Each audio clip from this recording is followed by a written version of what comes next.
Hello students, आज के video में मैं आप लोग एक्सप्लेन करूंगा मोलर मास के बारे में। ठीक है, हम लोग क्लास 9 साइंस का चैप्टर 3 कर रहे थे, that is atoms and molecule. आज का वीडियो लेक्चर नंबर 11 है। इसके पिछले वीडियो में दैट इज लेक्चर 1 से लेकर लेक्चर 10 तक मैंने आप लोग को एक्सप्लेन किया था एटम्स, डिस्कवरी ऑफ एटम और एटम्स क्या होता है और एटम्स और मॉलिक्यूल्स के बीच में डिफरेंस। ठीक है, और उसी के साथ साथ अभी तक हम लोग that is law of chemical combination वो भी खत्म कर चुके हैं। ठीक है, और मैंने आप लोगों को एक्सप्लेन किया आयंस क्या होता है और how to calculate formula of any compound through ions. ठीक है ना, वो भी मैंने आप लोगों को एक्सप्लेन कर दिया। और कुछ मैंने आप लोगों को इम्पोर्टेंस एलिमेंट्स के बारे में भी बताया है जो कि आप लोग को हमेशा याद रखना है, उसके सिंबल के बारे में। ठीक है, तो स्टार्ट करते हैं क्लास। यहाँ पे आज की क्लास में हम लोग सीखेंगे सबसे पहले मोलर मास के बारे में, उसके बाद हम लोग सीखेंगे मॉलिक्यूलर मास क्या होता है, और उसके बाद एट लास्ट आप लोग को मैं सिखाऊंगा कि कोई भी गिवन कंपाउंड से हम लोग उसका मॉलिक्यूलर मास कैसे निकालें, बिकॉज ये आप लोग का बोर्ड एग्जाम में बहुत आता है। ठीक है, तो आप लोग ये वीडियो को पूरा एंड तक देखिएगा ताकि आपका हर एक कॉन्सेप्ट क्लियर हो जाए। ठीक है, तो यहाँ पे सबसे पहले हम लोग बात करते हैं मोलर मास। अगर बात करें मोलर मास का, तो मोलर मास होता है that is mass of 1 mole of atom. अगर एक एटम का 1 मोल ऑफ एटम का मास जो होता है उसको हम लोग क्या बोलते हैं, मोलर मास। ठीक है, मोलर मास किसको बोलते हैं, दैट इज मोलर मास किसको बोलेंगे, that is mass of 1 mole of atom. एक मोल एटम का कितना मास है उसको हम लोग क्या बोलते हैं, उसका मोलर मास। ठीक है, एक मोल एटम का कितना मास है उसको हम लोग क्या बोलेंगे, उसका मोलर मास। ठीक है, यहाँ पे जैसे कि एग्जांपल अगर मैं आपको दूं, यहाँ पे एग्जांपल क्या है, that is molar mass of calcium. अगर मैं बात करूं कैल्शियम का, तो कैल्शियम का जो मोलर मास होता है, मतलब एक कैल्शियम एटम का जो मास होता है वो कितना होता है, 40। इवन हम लोग बात करें अगर ऑक्सीजन का, तो ऑक्सीजन का कितना होता है, दैट इज 60। ठीक है, वैसे ही इन द सेम वे जितना भी एलिमेंट है दैट इज 118 एलिमेंट, वो सारा एलिमेंट का डिफरेंट मास होता है। ठीक है, और वही क्या होता है उनका, दैट इज मोलर मास। तो कहने का मतलब मोलर मास अगर आपको कोई पूछे तो डायरेक्ट बोल सकते हो आप लोग, that is mass of 1 mole of atom. एक मोल एटम का कितना मास है वही उसका क्या होगा, मोलर मास। ठीक है, जैसे अगर आपको बोल दे कि 1 मोल हाइड्रोजन एटम, ये क्या डिनोट करता है, 1 मोल। तो 1 मोल हाइड्रोजन एटम का कितना मास होता है, 1 ग्राम। ठीक है, और यही क्या होगा आपका, उसका मोलर मास होगा। ठीक है, तो आई होप आप लोग को ये मोलर मास क्लियर हो गया होगा। 1 मोल एटम का कितना मास है उसी को हम लोग क्या बोलेंगे, मोलर मास। ठीक है, अब हम लोग बात करते हैं मॉलिक्यूलर मास। तो मॉलिक्यूलर मास होता है कोई भी मॉलिक्यूल के अंदर अगर सारा एटम का मोलर मास को प्लस कर दे, वो उसका क्या होगा, मॉलिक्यूलर मास। ठीक है, it is the sum of the atomic mass of all the atoms of a molecule.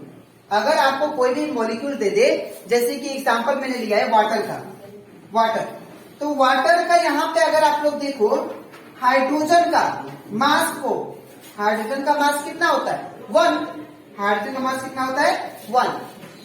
आप लोग ये मॉलिक्यूलर मास करने से पहले कृपया जितना मैंने आप लोग को टेबल सिखाया था video lecture number I think 9 और 8 में, ठीक है, आप लोगों को टेबल दिया था, उसमें एटॉमिक मास भी था, एटॉमिक नंबर भी था, उसको अच्छे से पढ़ लें, तब जाके आप लोग ये सकोगे। ठीक है, मॉलिक्यूलर मास निकालना। तो यहाँ पे हाइड्रोजन का एटॉमिक मास कितना होता है, या मोलर मास दैट इज 1। ठीक है, इनटू अब यहाँ पे सफिक्स में कितना दिया है, 2, तो यहाँ पे क्या होगा, 2। ठीक है, अब जैसे ही एलिमेंट चेंज हुआ वहां पे हम लोग क्या देना, प्लस। ठीक है, अब यहाँ पे ऑक्सीजन का कितना होता है, दैट इज 16। ठीक है, अब 1 2 2 plus 16 it become that is 18 ग्राम।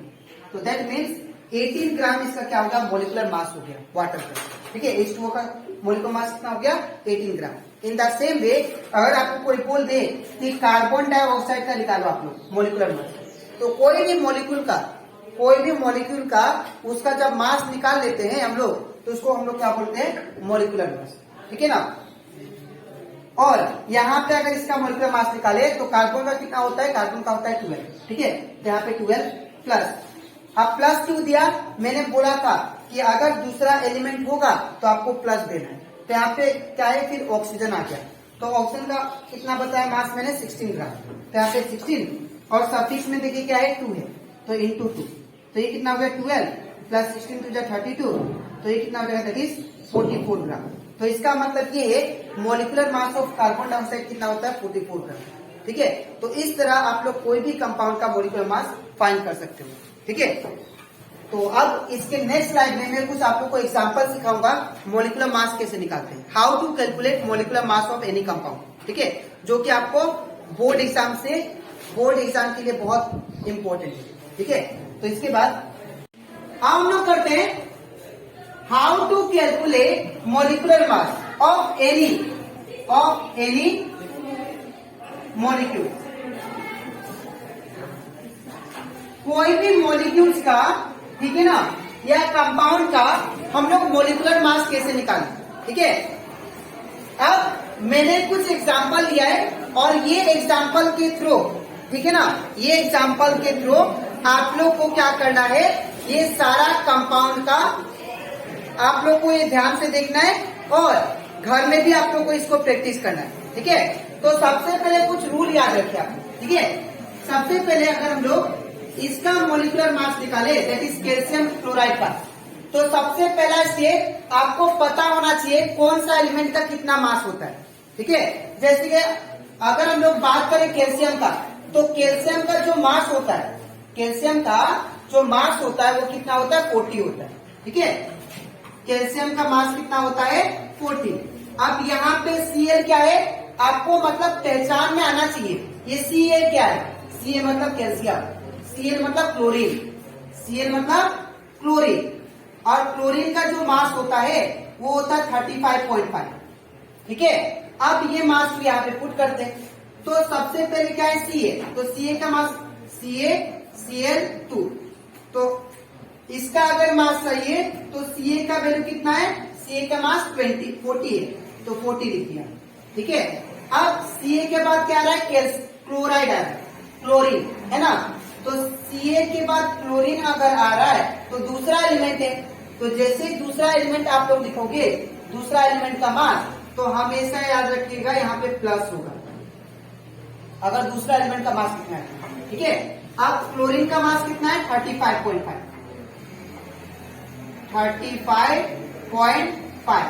और यहाँ पे सफिक्स में देखिए क्या है, सफिक्स में नंबर 2 है, Cl का नीचे, तो ये Cl का नीचे 2 है, तो यहाँ पे क्या होगा, इंटू 2।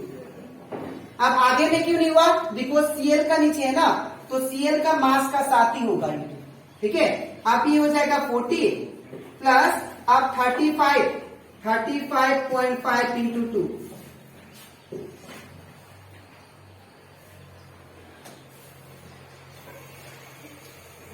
तो ये हो जाएगा दैट इज 71.0। ठीक है, तो यहाँ पे ये कितना आ गया, 71। जब इन दोनों को प्लस करेंगे तो ये कितना आएगा, दैट इज 70 और 40, इट बिकम 111। ठीक है ना, ये 111 आ जाएगा। ठीक है, और यहाँ पे मैंने आप लोगों को पहले एक्सप्लेन किया था, यू लिखेंगे। अब यू का मतलब क्या है, that is unified mass. You का मतलब क्या है, यूनिफाइड मास। कोई भी मास को रिप्रेजेंट किया जाता है यू से। ठीक है, अब इन द सेम वे हम लोग अब दूसरा नंबर करते हैं, एग्जाम्पल 2। तो यहाँ पे देखिए एग्जाम्पल 2 पे 2 क्या दिया है, CH4। तो मैंने कि जैसे कि बोला आप लोग को, अगर आपको इसका मॉलिक्यूलर मास निकालना है तो सभी एलिमेंट का आपको मास पता होना चाहिए। ठीक है, अब यहाँ पे देखिए CH4 दिया, तो सबसे पहले आप लोग पहचानो कि C मतलब क्या होता है। C मतलब होता है कार्बन, और कार्बन का मास होता है आपका 12। ठीक है, अब उसके बाद दूसरा एलिमेंट है दैट इज H। H मतलब होता है हाइड्रोजन, और हाइड्रोजन का मास होता है 1। ठीक है, अब इसका अगर आपको मास निकालना है तो कार्बन का मास रखिए 12 इंटू, ठीक है ना, और हाइड्रोजन का मास कितना है 4। सॉरी कार्बन का मास कितना है 12 का 12। अब दूसरा एलिमेंट है कि नहीं, जैसे ही दूसरा एलिमेंट का मास लिखोगे आप लोग तो यहाँ पे प्लस देना, ठीक है। अब हाइड्रोजन का मास कितना है 1, तो यहाँ पे 1 होगा इनटू सफिक्स में कितना दिया 4, तो 4 हो जाएगा, ठीक है। पहले सी का लिखा मैंने, अब दूसरा एलिमेंट इसलिए प्लस होगा। अब हाइड्रोजन का मास कितना होता है 1, तो 1 लिखा और सफिक्स में कितना दिया इनटू 4, ये 4 दिया ना हाइड्रोजन का नीचे, तो हाइड्रोजन का मास का साथ ही इनटू 4 करना, ठीक है। तो ये कितना हो गया 12 प्लस 4 1 जा 4, तो 12 plus 4 it become 16 gram, 16 you, ठीक है। ये आ गया किसका मोलिकुलर मास ऑफ CH4, ठीक है। अब हम लोग करते हैं दैट इज NH3 का एमोनिया, ठीक है। तो यहाँ पे अगर NH3 का करें तो आप लोग ध्यान से देखो, NH3 लिख देते यहाँ पे, ठीक है ना। तो यहाँ पे NH3 जो दिया है, यहाँ पे ध्यान से देखो, N क्या है नाइट्रोजन है, और नाइट्रोजन का मास कितना होता है 14 होता है, और हाइड्रोजन का मास कितना होता है 1। तो यहाँ पे क्या पुट करेंगे नाइट्रोजन का मास, तो नाइट्रोजन का मास कितना 14। अब देखिए दूसरा एलिमेंट है, जब दूसरा एलिमेंट का मास लिखेंगे तो आप लोगों को प्लस लिखना है, ठीक है ना। अब हाइड्रोजन का मास कितना होता है 1, तो 1 इंटू नीचे सफिक्स में कितना है 3, तो हो जाएगा 14 प्लस 3 1 का 3, तो 14 प्लस 3 17 यू, ठीक है। तो ये आ गया आपका that is molecular mass of NH3, ठीक है। अब हम लोग करते हैं नेक्स्ट, ये NH3 का है, ठीक है। अब हम लोग करते हैं नेक्स्ट वन 4 नंबर। अब यहाँ पे 4 नंबर भी हम लोग सेम करेंगे। सबसे पहले क्या दिया C2H6, तो मैंने आपको जैसे ही बोला C मतलब क्या आपको पहचानना है पहले सिंबल को, ठीक है। तो C मतलब क्या है कार्बन, और कार्बन का मास होता है दैट इज 12, ठीक है। और हाइड्रोजन H मतलब क्या होता है हाइड्रोजन, हाइड्रोजन का मास कितना होता है दैट इज 1। अब आपको यहाँ पे रखना है इसका वैल्यू, तो कार्बन का मास कितना है 12, तो 12। अब यहाँ पे आपको ध्यान देना, ये क्वेश्चन थोड़ा डिफरेंट है। यहाँ पे आपका सफिक्स में दिया है कितना 2, तो कार्बन के साथ 2 दिया है, तो कार्बन का मास का साथ आपको 2 मल्टीप्लाई करना पड़ेगा, ठीक है। अब दूसरा एलिमेंट आ रहा है कि नहीं, तो अगर दूसरा एलिमेंट आ रहा है तो आपको क्या लिखोगे प्लस, ठीक है। फिर हाइड्रोजन का मास कितना है 1, तो 1 देंगे, और हाइड्रोजन का सफिक्स में भी 6 है, तो यहाँ पे 6 देंगे, तो ये कितना होगा 12 टू 24 प्लस 6 1 6, तो 24 प्लस 6 इज बिकम 30, ठीक है। अब एग्जाम्पल 5 करते हैं, तो एग्जाम्पल 5 भी हम लोग सेम करेंगे, ध्यान से देखिएगा, ये भी थोड़ा अलग क्वेश्चन है, ठीक है। यहाँ पे सबसे पहले CH3OH हम लोग को क्वेश्चन दिया, ठीक है। तो अगर आपका इसका मास निकालना है तो पहले क्या है कार्बन, तो हम लोग जानते हैं कार्बन का मास क्या होता है 12, उसका क्या है हाइड्रोजन, हाइड्रोजन का मास कितना होता है 1। फिर क्या है ऑक्सीजन, ऑक्सीजन का मास कितना होता है 16। अब सब लोग यहाँ पे ये क्वेश्चन अच्छे से देखिए, यहाँ पे क्या है कार्बन है, तो कार्बन का मास कितना है 12, तो यहाँ पे मैंने 12 लिखा। अब यहाँ पे कोई भी सफिक्स में नहीं है, तो आप दूसरा एलिमेंट का मास लिखेंगे ना हम लोग, तो मैंने क्या बोला था जब दूसरा एलिमेंट का मास लिखना है तो आप लोग प्लस 2 करेंगे। फिर हाइड्रोजन का मास कितना है 1, तो यहाँ पे 1 होगा। फिर सफिक्स में कितना दिया है हाइड्रोजन का नीचे 3, तो इंटू 3 होगा, हाइड्रोजन का मास का साथ इंटू 3 होगा, ठीक है। अब फिर देखिए यहाँ पे दूसरा एलिमेंट आ रहा है, तो मैंने क्या बोला, मैंने ये बोला कि दूसरा एलिमेंट का अगर मास कितना है फिर आपको क्या करो प्लस करो, तो ऑक्सीजन का मास कितना है 16। फिर दूसरा एलिमेंट का मास लिखोगे आप लोग तो प्लस, हाइड्रोजन का मास कितना 1, तो ये क्या करना है 12 प्लस 1 3 जा 3 प्लस 16 प्लस 1, तो 12 plus 3 it become 15 plus 16 plus 1, it become 15 15 30, 15 plus 15 30 31 32, तो हो गया 32 यू, ठीक है ना। अब हम लोग करते हैं नेक्स्ट लास्ट एग्जांपल। अब यहाँ पे भी हम लोग सेम करेंगे C2H4 का।